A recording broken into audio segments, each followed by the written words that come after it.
네, 오늘 3월 1일 3일절입니다. 네, 다들 알고 계신가요? 어제부터 오늘 3월 1일인 것이, 저는 평소 이렇게 3일절 이런 거 이렇게 잘 세진 않았는데, 요즘 시국이 하도 수상해서 그런지는 모르겠지만, 참 이 3일절, 또 어두운 시대에, 또 시대의 양심으로 살으셨던 분들이 계셨기 때문에 그래도 그나마 오늘 여기에 우리가 있지 않나 라는 생각을 해보면서 참 감사하다라는 생각을 하게 되는 그런 날로 하루를 좀 시작하게 되는 것 같습니다. 이런 뜻깊은 3.1절날 우리 나들목 일산교회의 하늘가족 디딤돌이라고 하는 이 과정을 시작하게 됩니다. 우리 이 자리에는 기존의 나들목 교회를 다니셨기 때문에 이런 디딤돌이니 이런 양육 프로그램이 하는 것들을 이미 익숙하게 알고 계시는 분들도 계실 테고요. 뭘 하자는 건가 하시는 분들도 아마 계실 것 같습니다. 네, 다음 달까지 진행되는 우리 지난달에 있었던 풍성한 삶의 디딤돌, 그리고 이번 달에 진행되는 하늘가족 디딤돌, 그리고 다음 달에 있을 가정교회 디딤돌, 이 세 개의 디딤돌의 과정을 통해서 우리 나들목 일산교회가 어떤 철학으로 또 어떤 방향으로 가는 교회가 될지 같이 나누는 시간이 될 것입니다. 그래서 여러분 기대하는 마음으로 같이 이 시간에 임해 주셨으면 좋겠고요. 이 한 달의 과정을 마치시면 우리 이 앞에 우리 이진영 자매님은 우리 서울 나들목 교회의 일기 가족이신데 이 과정을 마치시고 나들목 일산교회의 일기 가족이 되실 수 있는 복이 드문 경우가 되실 것 같아 사뭇 기대가 됩니다. 네, 이 가운데 계신 분들도 우리 낯이 다 되셔서 우리 나들목 일산교회의 일기 가족으로 함께 같이 가셨으면 좋겠다라는 생각이 듭니다. 네, 오늘 우리 영희 엄마의 이야기를 이렇게 영상으로 좀 보셨는데 좀 어떠세요? 교회를 다니시는 분들, 또 주변에서 이렇게 이야기들도 들어보면, 공공연하게 이제 듣는 이야기 가운데, 요즘 좀 괜찮은 교회 없냐? 또 이 가운데 이제 이번 주에 이사한 여기 다운 형제네나, 또 이렇게 이사 와서 이미 교회를 정하신 분들도 있지만, 또 많은 분들이 저희 교회도 이렇게 그렇게들 오셨거든요. 탐방하듯이, 이 교회는 어떤가. 그래서 한번 슉 와서 교회 상황을 이렇게 쭉 보시고, 이 교회가 이런 것 같고, 목회자도 이런 것 같고, 주일학교는 어떠며, 이런 것들을 이렇게 쭉 보시는 가운데 교회를 선택하는 경우가 좀 많으신 것 같습니다. 그래서 많은 사람들이 오늘날 예수를 믿는다라고 하는 이 말에 대해서 보통 생각하는 의미가 나 예수를 믿어 라고 하는 말과 그냥 자주 같이 쓰이는 말이 그냥 나 교회 다녀 라고 하는 말 그냥 같이 쓰는 말인 것 같습니다. 예수 믿어? 그럼 교회 당연히 다니겠지 라고 생각하는 것 같습니다. 근데 영희 엄마처럼 우리 영상에서 봤던 영희 엄마처럼 교회를 다닌다라고 하는데 교회를 다니는 이유가 무엇인가 라고 하는 것입니다. 통계에 의하면요, 한국 교회의 평균 교인들이 4.5년에 한 번꼴로 교회를 옮긴다고 합니다. 가장 큰 이유는 이사라든가 아니면 직장 이런 등의 이유로 불가피하게 교회를 옮기는 경우들이 많이 있지만, 근래에는 사실 교회를 옮기는 많은 이유 중에 하나가 교회 내에 여러 갈등, 또 불만, 여러 가지 이런 저런 이유로 다니던 교회를 떠나서 뭔가 좀 더 나은 교회, 뭔가 좀 더 나에게 유익이 되는 교회를 찾아다니는 그런 성도들이 굉장히 한국 교회에 많이 늘었다라고 이야기를 하고 있습니다. 근데 과연 우리가 오늘 되게 거창하게 여러분 이 과정을 마치시면 나들목 일산교회의 일기가족이 되십니다 라고 말씀을 드렸지만, 사실 나들목 일산교회의 일기가족이 되는 것이 뭐랄까 뉴스에 날만한 소식은 아니잖아요. 근데 이 나들목 일산교회의 가족이 된다라고 하는 것 이전에 우리가 오늘 같이 고민해보자 하는 것은, 예수를 믿는다는 것이 그냥 단순히 나 교회 다녀 라고 하는 그 정도의 의미인가 라고 하는 부분입니다. 성경 우리 가운데 무엇이라고 얘기하냐면요, 예수를 믿는다고 하는 것은 그냥 종교 생활하는 것, 교회를 가는 것이 아니라, 예수를 믿는다는 것은 예수께서 행하신 일을 믿고 예수를 나의 삶 속에서 따르는 것이다 라고 성경은 말하고 있습니다. 여러분 설교 안에 강의 안에 이렇게 있으시죠? 같이 한번 읽어볼까요? 예수를 믿는다는 것이 뭐라고요? 예수께서 행하신 일을 믿고 예수를 나의 삶 속에서 따르는 것이다 라고 정의 내릴 수가 있습니다. 자, 그렇다면 예수께서 행하신 일은 무엇이며 예수를 나의 삶 속에서 따른다고 하는 그 내용이 뭐냐라고 하는 것이죠. 여기에 대한 정의가 한국교회에 다니는 많은 성도들이 너무나 다르기 때문에 사실은 오늘날 한국교회의 이 어떤 평가가 굉장히 존경과 존중과 어떤 신망을 얻는 영역이 있는가 하면 사회의 지탄과 심지어 개독교라는 이름까지 붙여가면서 하게 되는 일들이 있는 것이 바로 이 예수를 믿는다, 예수의 삶과 예수께서 행하신 일을 믿고 따른다라고 하는 것의 그 정의가 좀 각자 다르기 때문이 아닌가라는 생각을 해보게 됩니다. 우리가 4주간 진행되는 이 하늘가족 디딤돌의 핵심 구절이라고 할 수 있는 구절이 에베소서 2장 19절입니다. 우리 에베소서 2장 19절은 굉장히 짧은 구절인데 이 에베소서 2장 19절이 바로 예수를 믿기 전 그리고 믿는 다음 그것이 어떤 변화인가에 대해서 아주 선명하고 말씀하고 있는 구절인데 같이 한 목소리를 읽도록 하겠습니다. 그러므로 이제부터 여러분은 외국 사람이나 나그네가 아니요 성도와 같은 시민이요 하나님의 가족입니다. 그러므로 이제부터라고 이야기하는데 이 이제부터라고 하는 이 말은 우리가 이 본문은 앞뒤 문맥을 저희가 모르니까 제가 설명을 드리면 여기서 말하는 이제부터는 예수를 믿고 난 다음 예수를 알게 된 다음 예수 그리스도를 자기 인생의 주로 고백한 그 다음에 그는 누구인가? 그는 어떤 존재가 되었는가?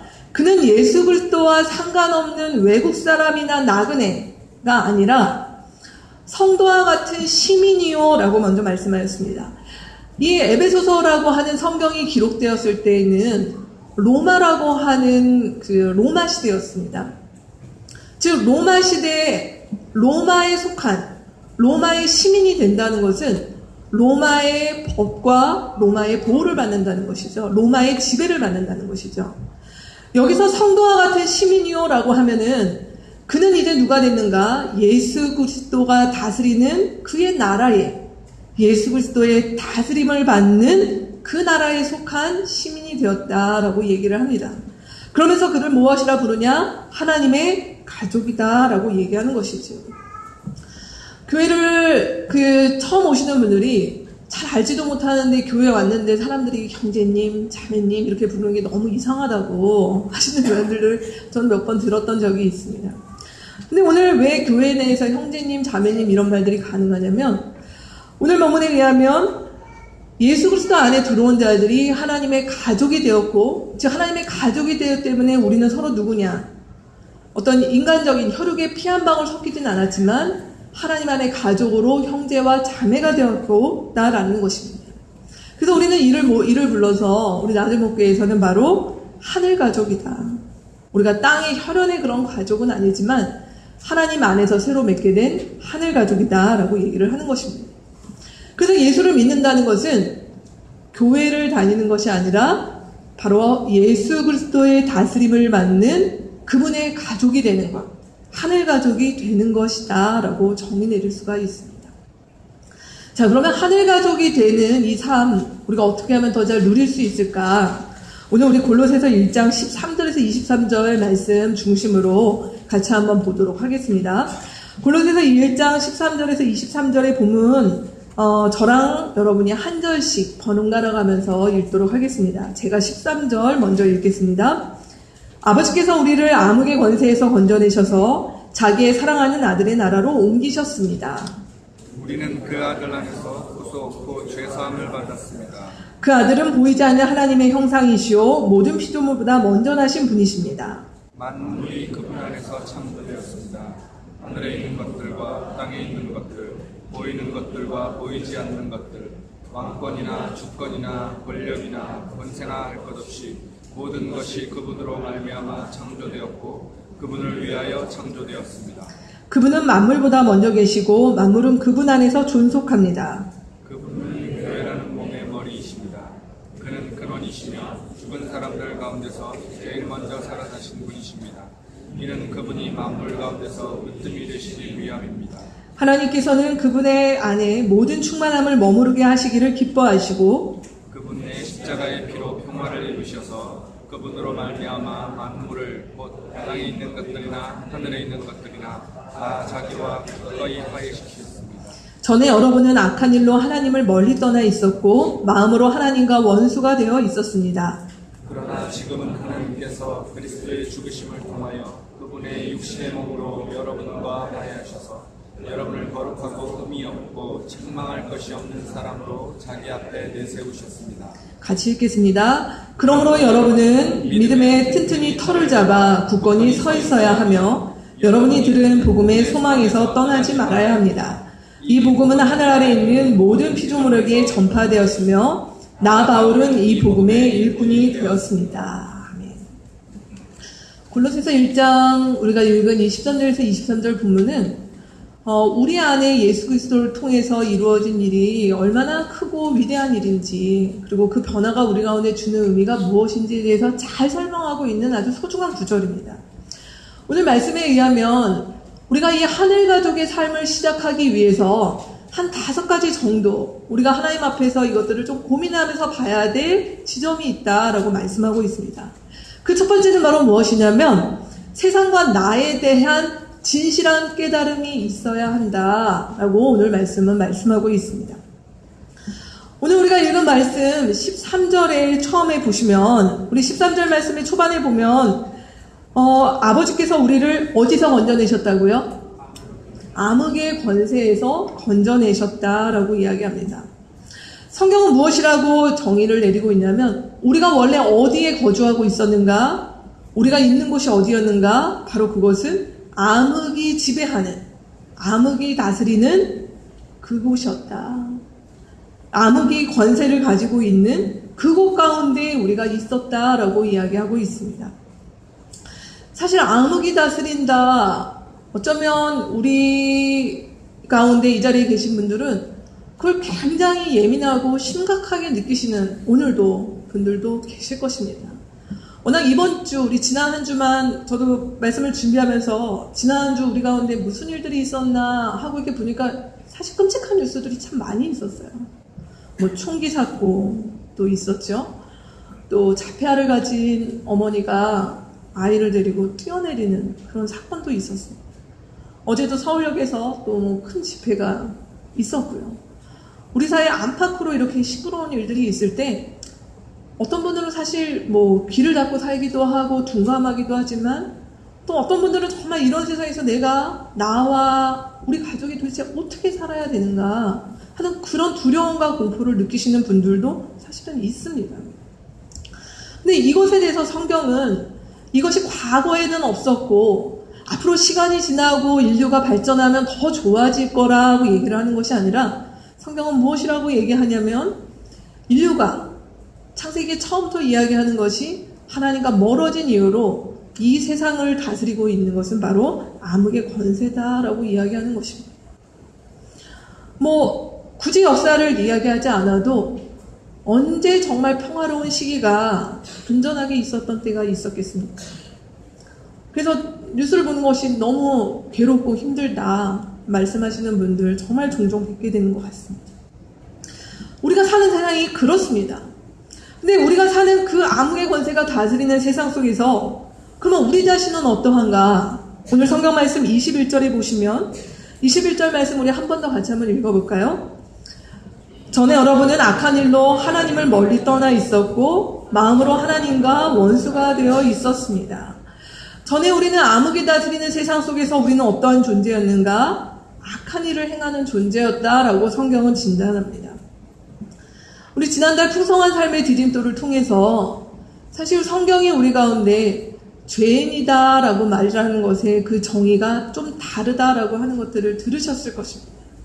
단순히 우리가 도덕적으로 윤리적으로 무엇인가 어떤 잘못을 하고 죄를 저질러서 죄인이 아니라 우리 안에 하나님을 떠남으로 그래서 우리가 자기중심성으로 이 세상에 살아가는으로 인하여서 우리는 하나님 앞에서 악한 자들이다, 악인이다 라고 성경은 진단하였다라고 하는 말씀을 들으셨죠? 성경은 오늘 우리 가운데 우리가 악하다라고 이야기합니다. 말씀을 준비하며 사실은 이 가운데 제가 개인적으로 다 일일이 알지는 못하지만 정말 심각하게 이렇게 뭐라고 할까요? 이렇게 악한 일을 일삼으시면서 사시는 분들은 이 가운데 없을 것 같습니다. 근데요, 우리가 가만히 생각을 해보면 우리가 지금 살아가고 인생 속에 우리가 아무것도 안 하고 그저 하루 또 일주일 그냥 내게 주어진 일상을 살아가면서 나는 정말 아무것도 악에 동조하거나 악을 만들거나 하지 않았다라고 이야기할 수 있는가라는 질문을 해보게 되는 것입니다. 라이놀드 리버라고 하는 사람이 쓴 책 중에 도덕적 인간과 비도덕적 사회라는 유명한 고전이 한 권 있습니다.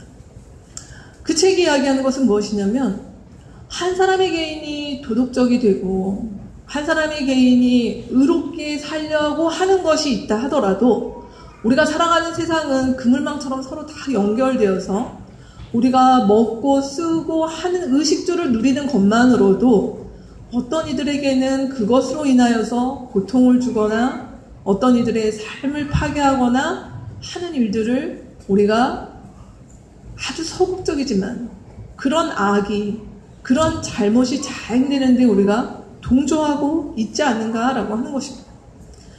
여기 우리가 오늘 본문에서 말하는 우리의 악함이라는 것은 아주 근원적인 것도 하지만 사실 오늘날 이 신자유주의 시대 속에서 살아가는 우리 모두가 그냥 나는 깨끗하게 나는 혼자 바르고 정직하게 살아간다고 되는 세상이 아니라 우리가 살아가는 모든 것들이 얽혀있기 때문에 우리는 우리가 의도하지 않았지만 심지어 우리가 잘 모르지만 우리의 일상을 살아가는 것만으로도 누군가에게 고통과 아픔을 주는 그런 안타까운 현실에 살아가고 있다 하는 것입니다. 왜 그럴까요? 오늘 말씀은 무엇이라고 하냐면 그 이유가 바로 우리 지난달에도 계속 얘기했던 하나님과 떠나 있음에 바로 기인한다라고 이야기하고 있는 것입니다. 우리 21절 말씀의 뒷부분에 보면 그런 악한 일로 인하여 우리는 어떤 존재가 되었는가? 하나님과 멀리 떠나 있습니다. 하나님과 멀리 떠나 있기 때문에 그는 하나님과 어떻게 되었습니까? 하나님과 소외되고 격리된 존재가 되었습니다. 하나님과 멀리 떠나 있었기 때문에 인간은 하나님으로부터 시작된 존재이고 하나님이 있음으로 자신의 존재의 의미와 삶의 목적을 발견할 수 있는 존재인데 하나님을 멀리 떠나 있기 때문에 그의 마음 가운데는 공허함밖에 없습니다. 공허함을 가지고 있는 인간이 할 수 있는 것은 뭔가요? 끊임없이 무엇인가를 채움으로 그 공허함을 채우고자 하는 것이죠. 근데 우리의 내면에는 하나님께서 우리를 어떻게 만드셨냐면 하나님만이 우리의 그 깊은 공허와 우리 안에 그 깊은 실존의 문제를 건드리시고 만들 수 있는 그런 존재로 사람을 만드셨다라는 것입니다. 그래서 우리의 욕망과 이러한 것들이 아주 얕은 것들에 의해서 만족이 된다 하더라도 또는 그것을 향해서 나아갈 때 내가 저것만 가진다면 내가 저런 상태만 내게 된다면 난 아마 행복할 거야. 나는 만족할 거야 라고 얘기하지만 또 그 자리에 이르렀던 많은 사람들이 여전히 채워지지 않는 그 공허함 가운데 또 다른 목적을 향해서 달려가는 것들을 보게 되죠. 왜 그럴까요? 하나님 우리를 그렇게 만드신 것입니다. 하나님이 아니고서는 채워질 수 없는 그 공허함을 가진 존재로 하나님께서 우리를 만드신 것입니다. 오늘 본문은 바로 이러한 상태, 하나님과 멀리 떠나서 그 공허함 가운데 자신의 욕망을 향해서 나아가는 그런 우리의 상태를 하나님과 원수되었다라고 오늘 본문은 이야기하고 있습니다. 하나님과 원수되어서 우리는 어떻게 되었습니까? 하나님께서 우리 가운데 등을 돌리시고 우리가 살아가는 이 땅에는 암흑의 권세가 다스릴 뿐만이 아니라 각양 이기심으로 충만한 인간과 사회와 공동체와 국가 간의 대립이 끊임없이 일어나는, 한쪽에서는 인류가 발전하고 무엇인가 개선되고 좋아지는 것도 분명히 있지만 그러나 여전히 그것을 버금가는 인류의 그런 악한 모습들이 오늘날 너무나 곳곳에서 일어나는 그러한 상황을 우리가 좀 살아가고 있지 않습니까?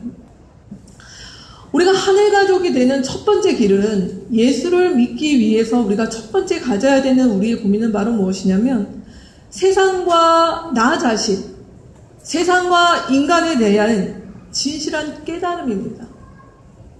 과연 우리가 하나님이 없이 우리가 이러한 상태 가운데서 벗어날 수 있는가? 라는 질문을 하나님 앞에서 진지하게 던져보아야 되는 것입니다. 하나님 없이도 내 인생에 남은 생애를 살아가는 것이 괜찮을까? 나의 삶에 뭔가 의미를 채우고 바람직하게 살아가는 그 일에 그냥 내가 알아서 열심히 가면 되는 것인가 하는 이런 류의 질문을 하나님 앞에서 던져봐야 되는 것입니다. 만약 여러분 가운데 이런 고민들을 하셨는데 그냥 나는 뭐 내가 해볼 수 있겠다라고 하신 분들이 계시다면 저는 말리지 않겠습니다. 좋습니다. 그러한 어떤 자신감과 그러한 마음으로 한번 인생을 또 가보셨으면 좋겠습니다. 근데 많은 경우에 우리가 언제 하나님 앞에서 또 하나님이 우리의 삶 가운데 필요하다라고 고백하게 되냐면 바로 이 세상에 대해서 절망하고 나 자신에 대해서 절망하게 될 때 비로소 예수 그리스도가 내 삶에 필요합니다. 내가 그분에게 속하고 그의 다스림을 받는 것이 필요합니다. 라는 고백을 비로소 하게 되는 시점은 거기인 것 같습니다. 자, 두 번째입니다. 자, 그렇다면 이런 세상과 나에 대한 진실한 깨달음 속에서 깊은 절망을 하고 있는 더 이상 탈출구도 없고 답이 없는 이 세상과 인류를 위하여서 예수 그리스도께서 무슨 일을 하셨는가라고 하는 부분을 우리가 두 번째로는 알아야 합니다. 자, 첫 번째로는 뭐냐면 예수께서 우리를 위해서 하신 일은 무엇이냐면 가장 중요한 일입니다. 그 첫 번째는 하나님을 우리 가운데 보여주셨다라고 하는 것입니다. 교회를 많이 다니시는 분들도, 교회를 다니셨던 분들도 이 부분에 대해서 이렇게 깊이 생각들을 안 해보셨던 것 같아요. 예수님께서 어떤 분이세요? 그러면 보통 우리가 얘기하는 분이 사랑이 많으신 분이세요? 뭐 병든 사람을 고치신 분이세요? 뭐 십자가에 달리신 분이세요? 많은 이야기를 하시는데 왜 예수님이 오셔서 병든 사람을 고치고 귀신 들린 사람을 고치고 제자들을 부르시고 왜 그러셨는가라고 하는 것이에요. 왜 복음서에 나오는 예수님의 많은 이야기들이 그냥 예수님의 말씀을 누군가가 옮겨서 적어놓으면 될 텐데 왜 그 많은 이야기, 아픈 사람, 그 시대에 소외된 사람 만나고 하시던 그 이야기들이 왜 있는가라고 하는 것입니다. 그것은 바로 뭐냐면 예수 그리스도께서 하나님을 그분의 살아계시는 그 생애 동안 보여주시기 위함이었다라고 하는 것입니다. 오늘 우리가 읽은 본문 15절 말씀에 보면 이런 말씀이 있습니다. 그 아들은 보이지 않는 하나님의 형상이시요 라는 말씀이 있습니다. 이 땅에 오신 예수 그리스도가 누구시냐? 보이지 않는 하나님의 형상이십니다. 하나님은 보이지 않습니다. 단순히 이것은 우리 눈에 안 보인다라는 말씀이 1차적이 되지만 두 번째로는 하나님을 사람이 이해할 수 없다는 것입니다. 우리가 하나님을 우리가 구도하고 무엇인가 수련해서 그분을 알 수 있다라고 한다면 얼마나 좋겠습니까? 근데 성경 우리 가운데 무엇이라고 얘기하냐면 우리가 어떤 수련과 노력과 깨달음으로 하나님을 아는 것이 아니라 하나님은 하나님이 누구신지를 우리 가운데 보여주셨다.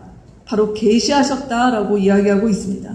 근데 그 계시의 절정이 바로 누구냐? 이 땅에 오신 예수 그리스도셨다라고 하는 것입니다. 그래서 예수 그리스도께서 이 땅에 오셨습니다. 아주 짧은 3년의 기간 동안 사역하셨습니다. 그 3년의 기간 동안 예수님이 보여주신 게 어떤 일이세요? 우리가 볼 때는 이건 무슨 애들 동화책에 나오는 이야기야 라는 이야기들이 많이 있습니다. 귀신이 나갑니다. 병든 사람의 병이 낫습니다. 심지어 죽은 사람이 살아납니다. 왜 그럴까요? 하나님이신 예수님이 이 땅에 오셔서 바로 하나님의 나라가 임하고 하나님이 우리 가운데 오면 어떤 일이 일어나는가? 이 세상의 약한 것들, 이 세상에 어그러졌던 것들, 이 세상에 상해져 있던 것들이 회복된다. 그래서 죽었던 사람들도 살아난다. 병든 자의 병이 고쳐진다. 귀신에 얽매였던 자들이 해방되어진다. 바로 그러한 하나님의 능력을 가지신 분이 예수 그리스도다라고 하는 것들을 보여주셨다라고 하는 것입니다. 그래서 우리가 하나님을 알기 원한다면 어디 가서 이렇게 그냥 하나님 보고 싶습니다. 뭐 몇백일씩 기도하고 금식해서 하나님을 보여주는 것이 아니라 성경 우리 가운데 무엇이라고 얘기하냐면 이미 이 땅에 오신 예수 그리스도를 통해서 하나님이 어떤 분이신지 우리 가운데 보여주셨다라고 말씀하고 있는 것입니다. 그래서 말씀 가운데 있는 예수 그리스도를 우리가 만날 때 그 예수 그리스도를 통해서 우리는 하나님을 알아가게 됩니다. 아, 하나님이 어떤 분이신지, 하나님 우리 가운데 어떤 일을 행하셨는지 알아가게 된다는 것이지. 자, 그 하나님이신 예수님이 우리를 위해서 어떤 일을 하셨냐면 바로 가장 중요한 일을 하셨죠. 그것이 바로 두 번째입니다. 우리를 위해 죽으신 것입니다. 14절 말씀에, 우리 14절 말씀 설교 안에 있는 거 같이 한번 읽어보실까요? 우리는 그 아들 안에서 구속고 죄사함을 받았습니다. 우리는 예수님 안에서 무엇을 받았다고 얘기하냐면 죄에서 사함을 받았다라고 얘기합니다. 예수께서 죽으신 이유가 바로 여기에 있습니다. 예수께서 이 땅에 오셔서 무엇인가 이렇게 파워풀하고 무엇인가 어떤 슈퍼 히어로와 같은 그런 모습으로 우리 가운데 오셨다 가신 것이 아니라 너무나 아이러니하게도 신이신 하나님의 아들이 죽으셨습니다. 왜 죽으셨는가? 성경은 무엇이라고 얘기하냐면 바로 그 죽음의 자리에 우리가 놓여 있어야 하는데 그 죽음의 값을 대신 지시기 위해서 예수께서 우리를 위해서 그 일을 당하셨다라고 이야기하고 있는 것입니다. 사실 제가 모든 종교를 다 아는 것은 아니지만 신이 죽은 것을 기념하는 종교는 기독교밖에 없는 것 같습니다. 우리가 아는 불교나 어떤 다른 이슬람교나 다들 그들의 성인들, 그들의 종교의 창시자들은 상당히 위대한 일을 많이 하고 오랜 기간 동안 많은 제자들을 배출하며 그렇게 있었던 것으로 알고 있습니다.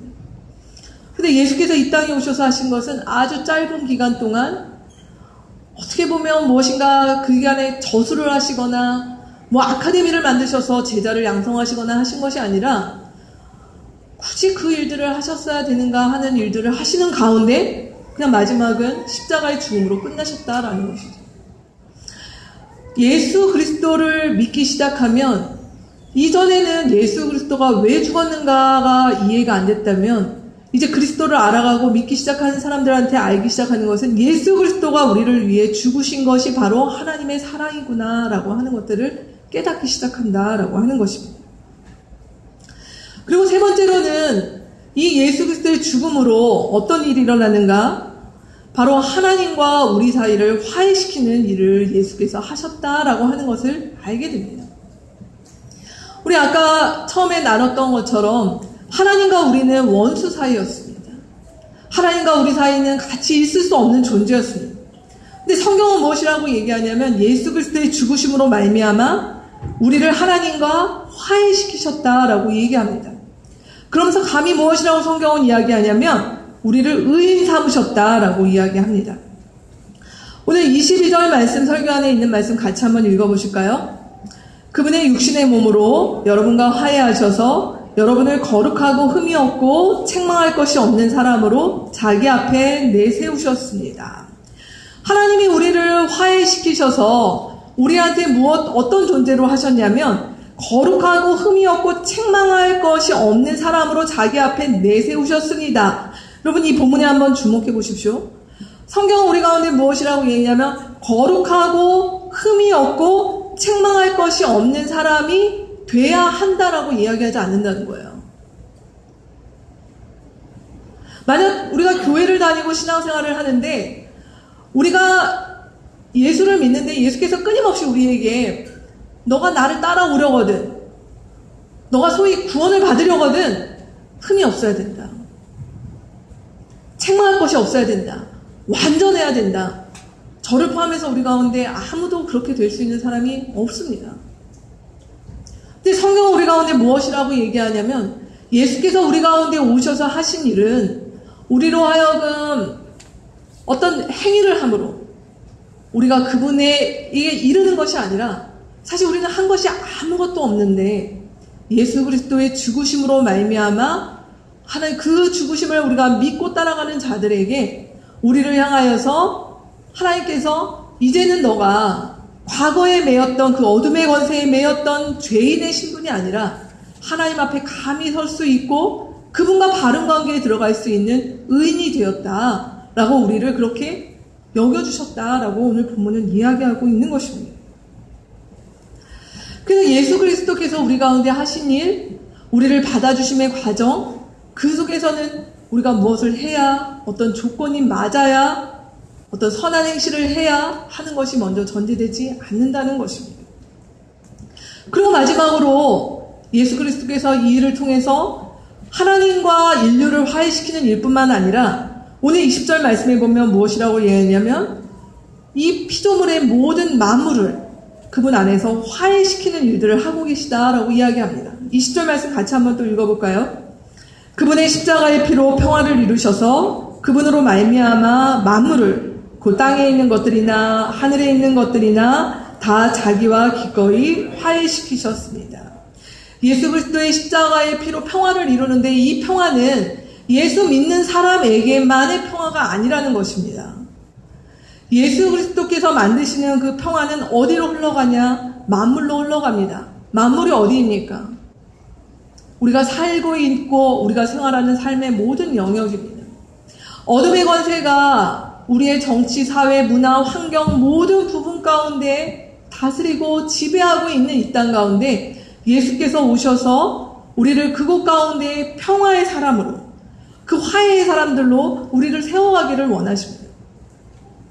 오늘은 한국교회에서 사실 마지막 부분에 대한 것들을 놓치니까 신앙이 아주 개인적인 신앙이 되는 것입니다.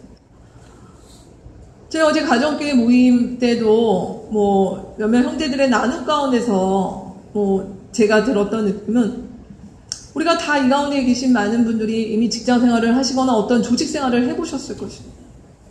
그 가운데는 소위 뜨겁게 신앙 생활하는 열심히 있는 크리스찬들이 신우회를 만들든 기도 모임이나 어떤 것들을 모여서 활동하게 되죠.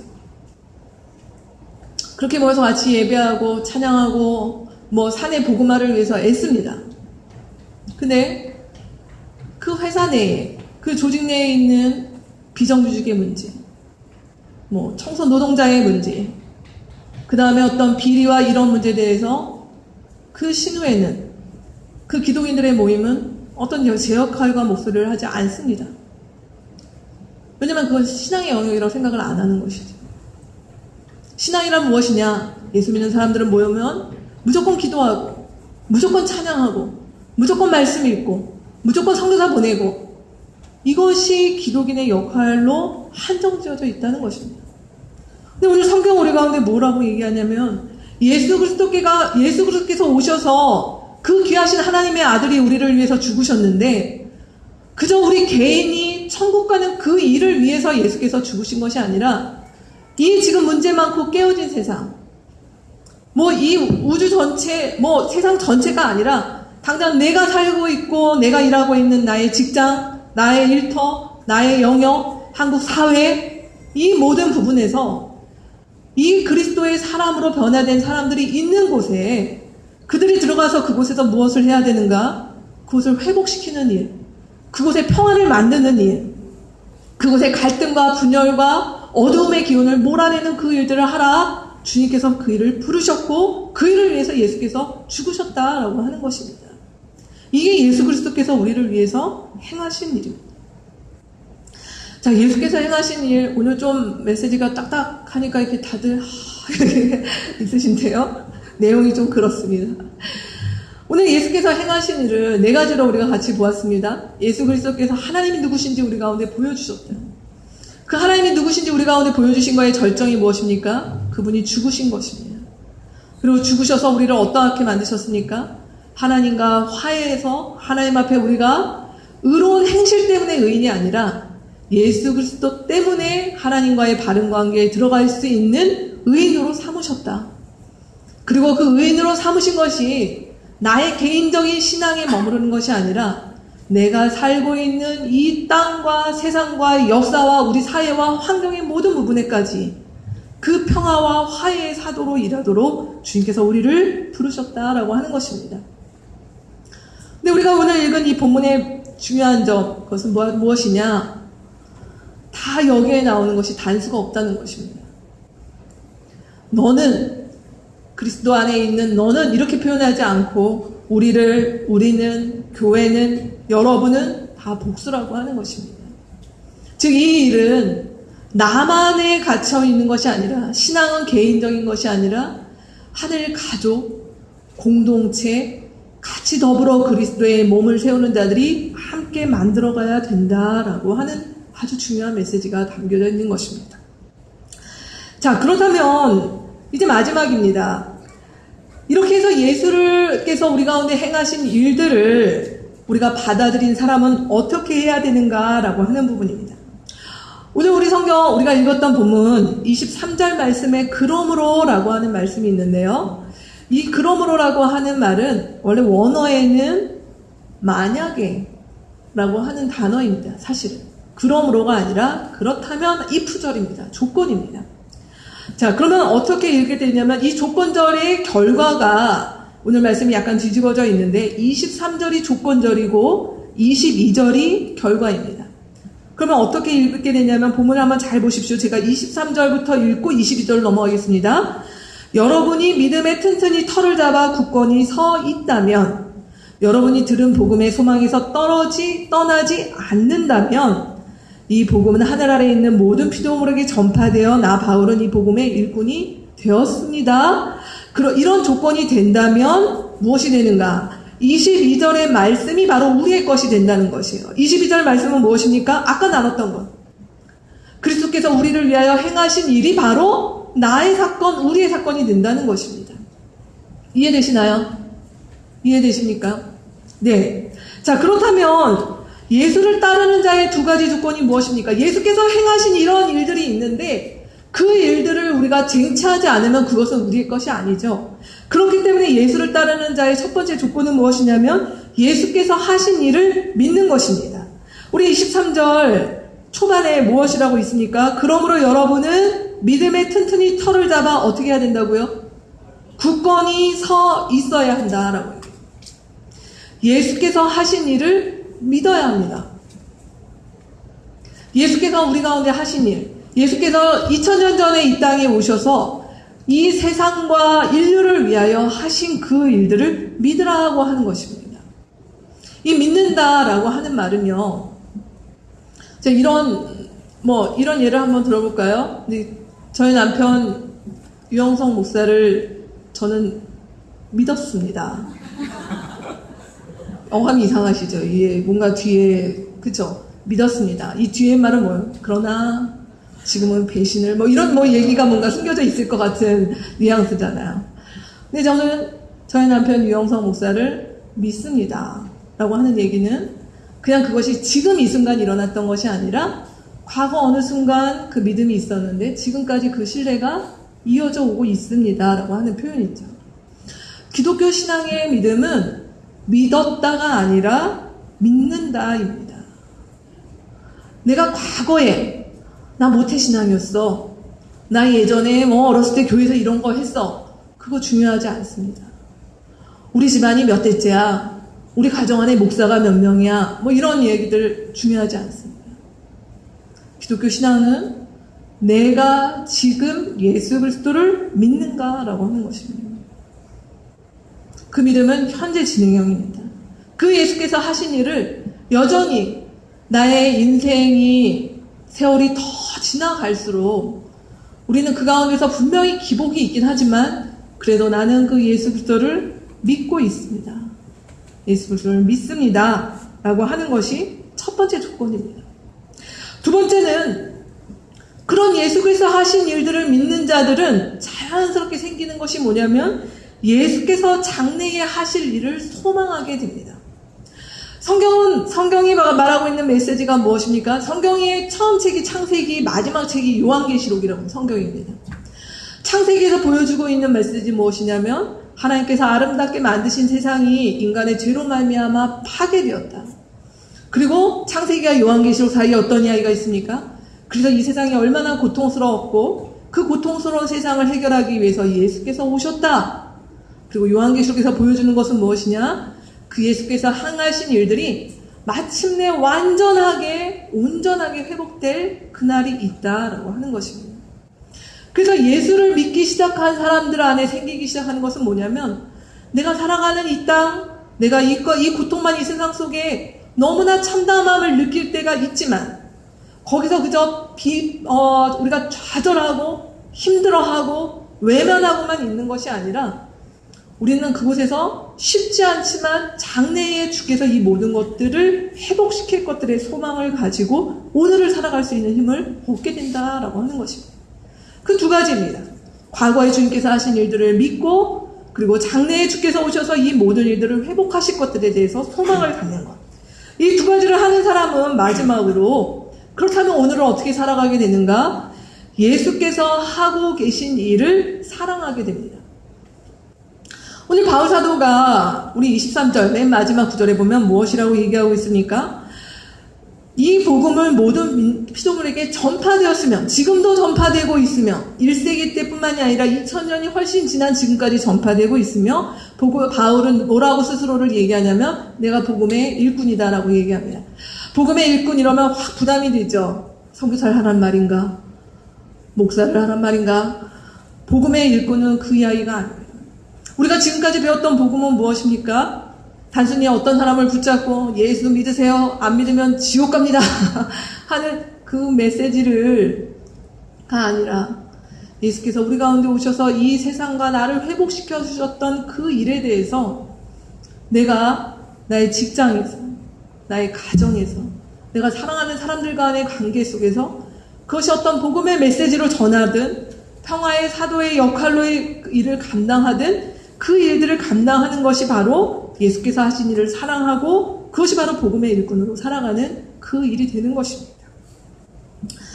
자, 오늘 좀 딱딱한 이 말씀을 쭉 길게 같이 한번 나눠봤습니다. 결론을 맺을 때가 되었습니다. 이 작은 교회, 우리 나들목 일산교회가 개척하면서 사실 모르겠습니다. 어떤 분들은 그냥 빨리빨리 늘고 빨리빨리 사람이 많아서 빨리빨리 부흥하고 이것이 교회가 잘 되고 하나님께서 축복하시고 라고 말씀하시는 분도 있을 수 있겠습니다. 근데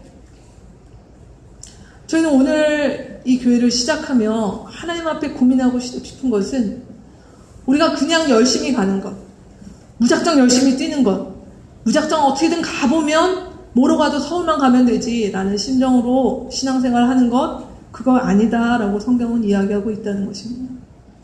성경 우리 가운데 무엇이라고 얘기하냐면, 예수를 믿는 것이 그렇게 쉬운 일, 그렇게 호락호락한 일, 그냥 눈 감고 대충 따라가면 되는 일이 아니다 라고 이야기하고 있습니다. 오늘 말씀 우리 가운데 무엇이라고 얘기하냐면, 그 걸음을 시작한 사람들, 이미 시작한 사람들, 시작하실 분들, 이 시작할 때 우리가 분명히 하라 성경은 이야기하고 있습니다. 우리의 전제가 어디인가? 우리의 출발이 어디인가? 그 부분에 대해서 하나님과 나 자신에 대해서 심각하게 고민하고, 그리고 그 출발을 할 것인지 말 것인지 그 고민 끝에 결정을 하라라고 말씀하고 있습니다. 이미 이 가운데는 많은 분들이 출발을 하셔서 가고 계신 분들이 계실 텐데, 가고 있는데 내가 이 전제를 놓쳐서 어느 순간 내가 예수를 믿어도 행복하지 않고, 내가 예수를 믿어도 무엇인가 나의 삶에 만족이 없고 뭐가 뭔지 모르겠다 하는 분들이 계시다면, 그것은 바로 다시 한번 이 우리의 기본 전제, 이 출발에 대해서 하나님 앞에서 되새김질하는 시간을 가져보라는 사인이 아닌가라는 생각이 듭니다. 바르게 출발했으면 좋겠습니다. 바른 기초 가운데서 출발하는 저와 여러분이 되었으면 좋겠습니다. 결론에 있는 5가지 저희를 같이 읽고 마치도록 하겠습니다. 같이 한번 읽겠습니다. 세상과 자신의 상태를 정직하게 바라보라. 예수께서 이러한 나를 위해 하신 일을 기억하라. 예수 그리스도와 그간 하신 일을 믿으라.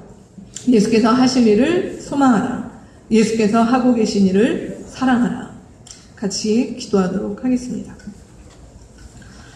오늘 이 시간 우리 작은 목소리로 기도할 때에, 오늘 말씀 가운데서 우리가 예수를 따라가는 그 걸음에 대해서 바른 출발, 바른 전제에 대해서 고민하라고 주님 말씀하십니다. 나의 안을 돌아보시고 우리가 하나님 앞에서 우리 가운데 주신 메시지가 있다면 하나님 내가 정직하게 하나님 앞에 반응하며 나아가기를 원합니다. 제대로 예수 믿기 원합니다. 그러한 마음으로 우리 작은 목소리로 기도하도록 하겠습니다. 같이 기도하시겠습니다.